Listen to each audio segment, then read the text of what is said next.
Во овие времиња со постојани искушенија потребно е да се подсетиме на онаа Христова порака: ќе имате маки, но не бојте се, зашто јас го победив светот.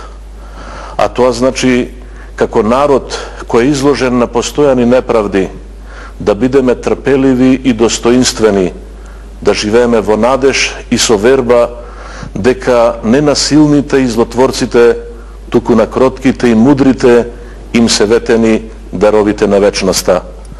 Бог е со оние што ја бараат и чуваат правдата. Тој тоа го покажал раѓајќи се како вистински човек пред 20 столетија. Тој тоа го потврдува постојано кон оние што вистински го љубат и му служат. Затоа да бидеме народ во чии души постојано ќе се раѓаат радостите од Богораѓањето, за да можеме вистински да го дочекаме и да му се радуваме и на овој Божик и на сите празници и денови. Амин. Христос се роди, Христос се роди, Христос се роди.